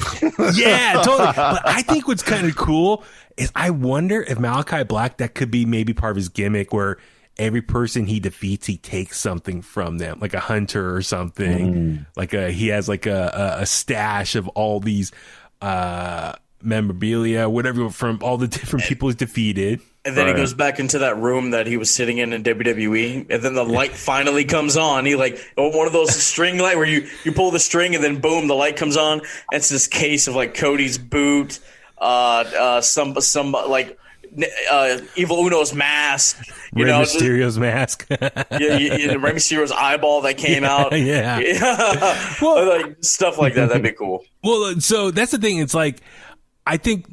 Okay, so Cody Rhodes is going to be off TV. Looks like, quote, he's retired. Real talk, he's going off to film season 2 of the Go Big Show on TNT or TBS. Is that the show, Brian? Do you know what that is? The Go Big Show. So, and that's what happened last year when Brody Lee defeated him like pretty easily, squash match. He went to go film that first season. So he's going to go film the second season. So he's going to be gone for a while. But, Brian, you mentioned a good thing there that you felt he's been kind of stale. So do you think Cody Rhodes should stay off TV for a few months now and really just build up a way for people to miss him? Yeah. And that way when he comes back, he makes a big return? Yeah, I think so. I think he needs to come back, or he needs to stay away and come back, especially with like Black and, everyone else that they've got scheduled or rumored to come in. There's no real need for Cody right now. I mean, everyone's, especially with all the talk. I mean, they booed him in Charlotte the week prior. So I think, he made a point. I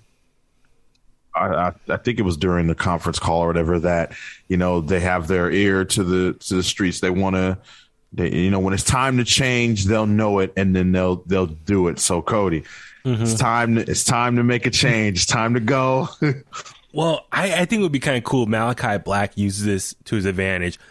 He goes on a big tear and just kicks everyone's ass that's thrown at him, goes on a big winning streak for months. And I don't know, maybe either if he doesn't collect things from each person he defeats, maybe he comes out with Cody's boot every time as a reminder of like, I took out your top baby face or something. Just rub it in people's faces for that, or something like this. The symbolism there of holding on to Cody's boot. I wonder if that can be used for something, or maybe he takes it and brings it back at a later time. But he goes on a tear for months, and then Cody comes back and makes his big return and then challenges him again and gets his win back. I think maybe that should be at Revolution next year. Like, let it go off that long. Let Malakai Black go on a tear for months. They could do Full Gear in November. Yeah. I mean, I'm just thinking like longer. Let Malakai Black get into a couple big programs. I don't know if you have something for All Out, if they have enough time for that. But Revolution, let him have a big match pay-per-view there, and then have him go up against Cody at Revolution, because Cody did name drop. It was a Revolution AEW, so I'm just saying like that way keep Cody off TV for a long time. That way people miss him. Just because I feel like Cody Rhodes, I'm with you, Brian. I think he's been a little stale because the whole QT Marshall storyline, I didn't really think that was that good. Yeah. I wasn't really feeling that. It was great. It just wasn't that compelling to me. QT's an underrated worker, brother. That whole, was it The Factory? Is that the name of the group? It was just they were all losing to Cody. What happened to that? What happened to them? Dude, they're gone now. Like, Cody took them all away. Oh, so WWE anyway, confirmed. Yeah, it's like this for Malakai Black. I think this is a huge opportunity for him. I just don't want them to mess him up. I think let him go on a tear. Hold on. So remember when Brody defeats Cody? Cody comes back with the dark hair, a darker theme. Mm-hmm. How dark do you think he can? Stardust. What do you mean? He comes back as Stardust? Well, what if he goes even darker or something like that? Like a darker version of himself. Maybe. Maybe he throws back on the paint or something like that. I don't know. Let's get weird. I think Cody leaves and comes back as a big baby face. Yeah. But he is a baby face. Yeah, but I'm still waiting on the Cody heel run.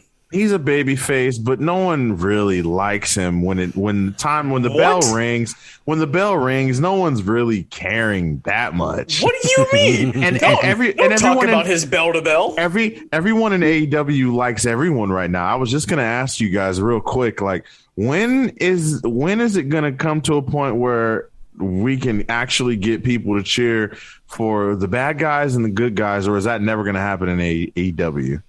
Well, people are. You think everyone gets cheered? The vast majority of their roster gets cheered. I mean, when they're on the mic talking, then yeah, they might get some boos. But for the most part, AEW does a lot of cool stuff.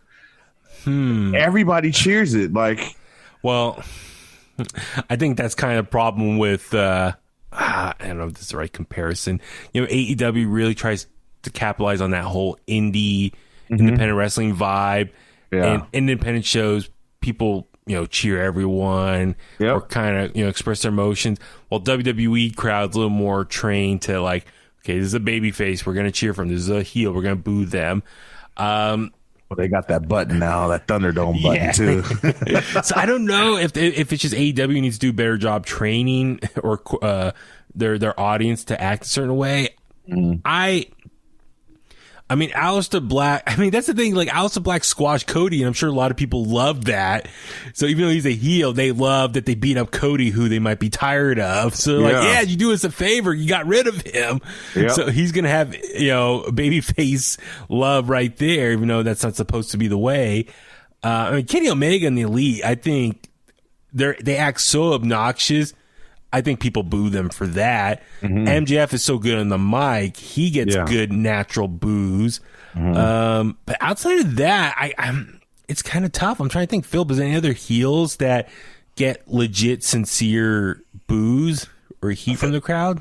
I think Max Caster is going to be getting a lot of boos from now on. Yeah, that's gonna be interesting. Or maybe Darby Allin as well. I don't know. I wasn't going there. Yeah, it's two different topics. I'm trying to think. Like, I'm really trying to think about. See, they have too many people. This is a problem. Well, that's the thing. Yeah, they've been bringing a lot of people. Or even Britt Baker. Does she get booed? No, she's like the most over person now. Like her music is great too. Like it's a bop. It's a banger. Like when that first note hits, you're like, ah. Yeah. No, I'm with you. That's a good question, a good observation. I think for us to kind of keep an eye out on is like, do we see? I know Cody Rhodes. Was it Cody or the Young Bucks said like they don't really believe in babyface heel dynamic? That was Cody. Which I'm like, come on, man, you need that for just basic traditional pro wrestling storylines. I don't necessarily agree with that because I think it's nice to have someone to cheer for and someone to hate against. It's just, I'm not a total fan of that. Yeah, because like Malachi, he's this dark, demonic character. I'm not supposed to cheer or boo him. I'm not supposed to react. The emotions. It goes with the emotions of us enjoying the show. Look, we cheer baby faces. We boo heels. We boo Kenny Omega because he's garbage. It's just that simple.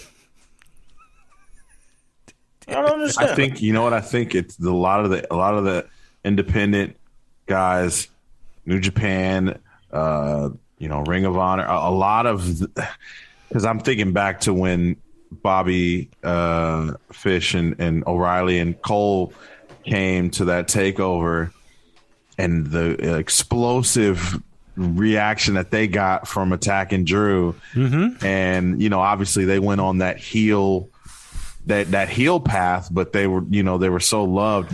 Even when Roderick Strong turned and joined the Undisputed Era, that got a cheer. You brought up a good point. That's something I talked about in the past. It's like Undisputed Era, they were supposed to be heels, but everything they did about their presentation, they had the crowd at the palm of their hands and reacting to them.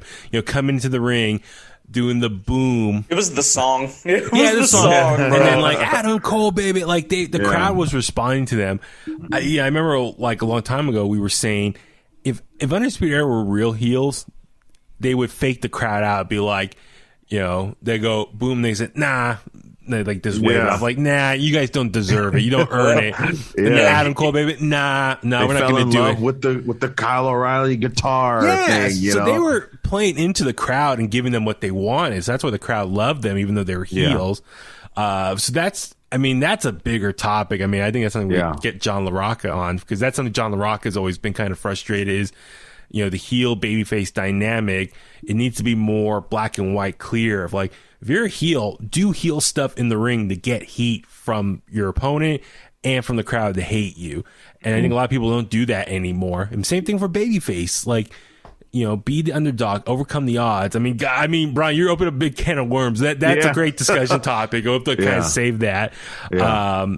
But I do want to touch on real quick. So the opening match was Chris Jericho taking on Juventud Guerrera, the Juice, Chapter 3 of the 5 Labours of Jericho. Now, Phillip, I already know your answer. You're a little too young for their original rivalry. Whoa. It's true, man. Wait a second. 1998? Okay, so? How old were you again? You were like, what, 2? I was 2 years old. Was Nitro on in the background when I was 2? She's shaking her head. Yes, thank you very much. Okay. Look, how dare you? I mean, I watched Bash at the Beach 96 live. Like, my heart was so upset when Hogan turned to the dark side. I watched that live.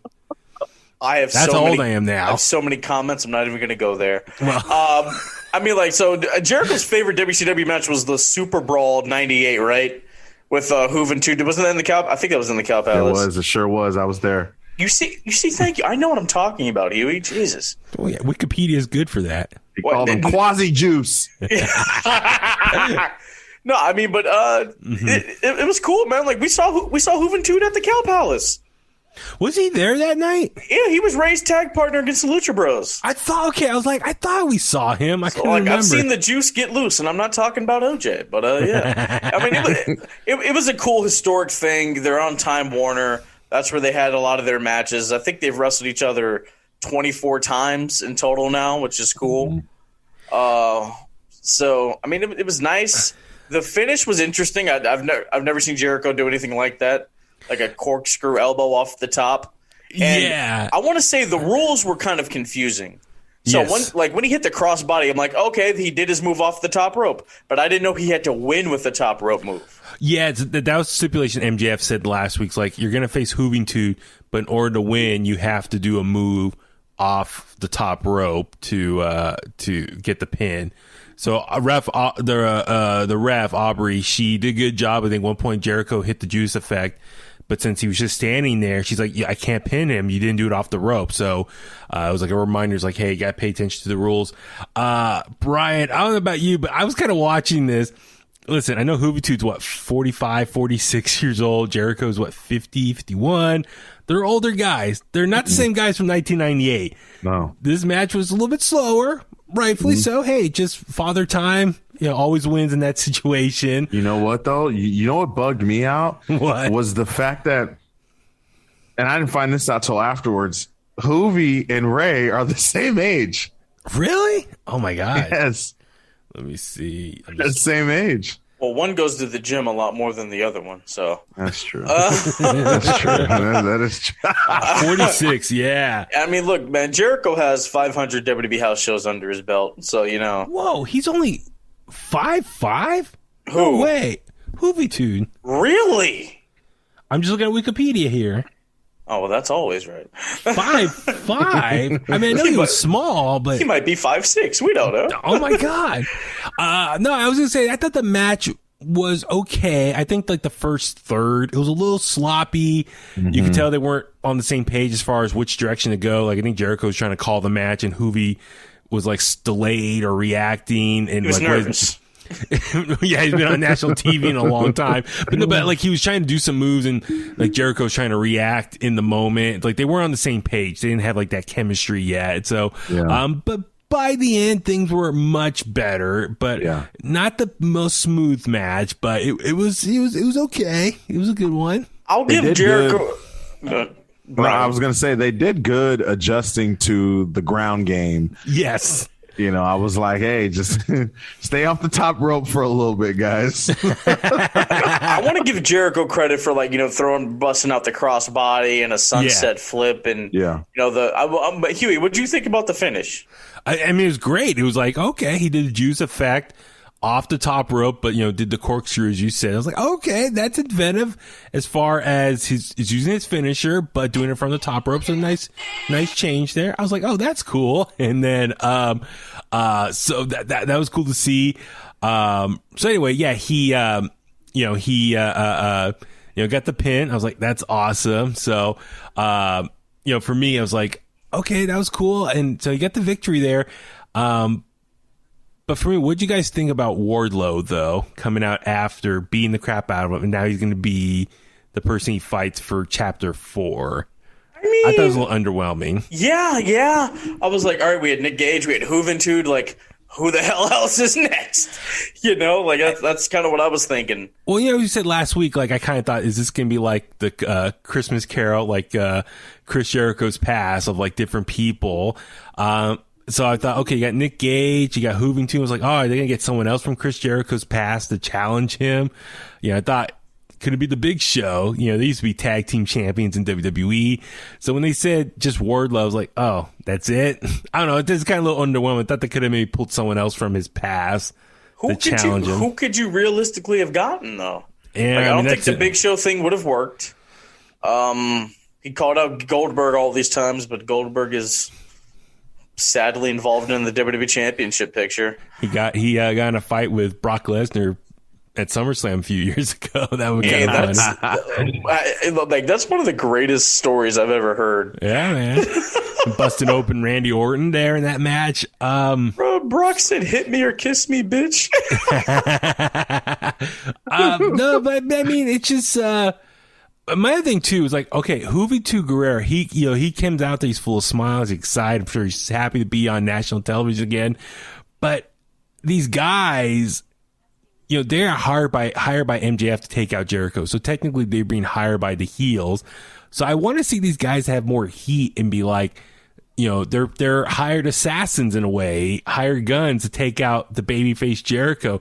I want them to have more of a heelish presentation. But Juven's like all smile, like happy to be here. Everyone's cheering him, like, yeah, good to see you. So I think that's where I kind of, like, from a nostalgic standpoint, great. Seeing two guys wrestle each other that I haven't seen wrestle since 1998. What about Alex Wright? Dusty Wonder Kid? Yes, he is. I follow him on Instagram. He's still around, dude. Oh, my God. That'd have been cool. And then, so yeah, MJF is going to wrestle, or he's going to accompany Wardlow or be the ref next week. They weren't really clear on what that's going to happen. I think he's just going to be at ringside. Yeah. Ringside, I believe. And then, if Jericho wins, then MJF and Jericho are going to wrestle each other. I'm guessing at All Out, though. Is that the plan? I'm not sure. I thought he had to get through 5 different people, and if he did, then he gets. See, that's what I thought too. But MJF they said he's the 5th chapter. So I guess, yeah. So I don't know. I'm kind of like interested to see how this is gonna go. So, like I said, a decent opener here. Got the crowd popped up for that. So, but yeah. Real quick, I just want to ask you guys. We saw the Lucha Brothers talk to Andrade, and Andrade seems like he's trying to get them to join him. Do you think Andrade's going to come with his own like Latin version of the Four Horsemen? I'm just throwing it out there. Like, Narcos in full effect on AEW. That's what we're referring to earlier. It's like, I wonder if Andrade's trying to recruit his own little team and be like his father-in-law, have his own Four Horsemen, like that style. I don't know. I'm just throwing it out there. But probably the last thing we'll just touch on real quick is the whole Hangman, Dark Order, Elites drama that's going on. We see Tony Schiavone doing an interview with the Dark Order. Hangman comes in to grab his drink. He's just trying to get in and out. But they're like, hey, man, how's it going? And Hangman more or less said, guys, listen, I need to kind of do this on my own. Like, we got to take a break. So he broke up with the Dark Order. Brian, your thoughts on, these best friends all breaking up from each other? Good. Good. I like it. Good, Hangman. They're holding you down, my man. You got to get to the top. I mean, it's cool. You guys can still be friends, but at a distance. For now, you got to get back focused. every time Hangman is friends with somebody or got someone he's in a group with, he's always the last person anybody ever thinks of. He's got to put himself first. He's got to go after the championship, and to do that, I think getting rid of the Dark Order is the first most important thing. And I'm glad he did it. So I want to throw. I put this on the Bulletcast Instagram. Hangman shows up, but like before he shows up, there's nothing on that table. When he leaves, there's a disc there on that table. I've seen that. Yeah. Go look at the Bulletcast Instagram, Huey. I've seen it. People are saying it's like a mixtape of like a breakup, and I'm like, well, if that's the case, then Confessions needs to be on there. But yeah, I'm like, so what's on the disc? I mean, you're saying Hangman left it there when he grabbed his drink? Yeah. Oh, interesting. Yeah. Hopefully, this pans out and is something really cool and nothing stupid. Wow, you know what I mean? Disc? Interesting. Okay, and I gotta think about that yet. I'm not sure. Wait! I just thought about this. Maybe it's something to blackmail Kenny into getting the match. Ooh. I don't know, dude. Now I got all these conspiracy theories. Yeah. Okay, no, that's cool. It's cool. Well, so then we saw. I was a little heartbroken, but I do like seeing Hangman be on his own. I think Hangman could be this generation's Stone Cold, like just a badass loner. You know what I mean? Lone wolf. That's what I'm kind of hoping for. But then later on, we see Shivani interviewing Hangman in the ring. The Elite come out and confront him and say, he's a loser. You're never going to win. We don't want you back in the Elite if that's what you're thinking. And they start beating the crap out of him. The Dark Order comes out. Then we see Stu Grayson, Evil Uno stop the rest of the guys. Says, no, he wants to do it on his own. Go back to the back area. So what'd you think, Brian, of the Dark Order not coming to the rescue after all? Good. Yeah. He said it's over. He says he needs to do this on his own. You know what it reminded me of? I just lost my train of thought. It reminded me of something. Anyways, I forgot. I already forgot what it is. But okay. Yeah, man. It's like, hey, he said he didn't want our help. He said he wanted to go out there on his own. Yeah. Yeah, I mean, we see the Young Bucks landing about 3 BTE triggers on Hangman. Frankie Kazarian trying to make the save as the Elite Hunter, a.k.a. his version of Marvel's The Punisher. That's what he looks like to me. He got beat up as well. Then Kenny Omega hit Hangman in the head with the AEW title here. So it's adding some heat to their story. And I'm fine if this is the long road to their eventual match. I still think, even though the rumors are Hangman's not going to get, his title shot at All Out, which is fine. If that's going to be CM Punk's big return to the ring, they don't want to overshadow that. That's fine in Chicago. If you want to take the long road and still let Hangman be the one to dethrone Kenny, that's fine by me if it's down either at, I don't know, Full Gear. It has to happen at Full Gear because that's when they lost the tag titles. Yeah, whatever it is, fine by me. I think that's cool. No. Didn't they lose them at All Out? I think no. They lost it All Out, and then they had the one-on-one match for the championship tournament.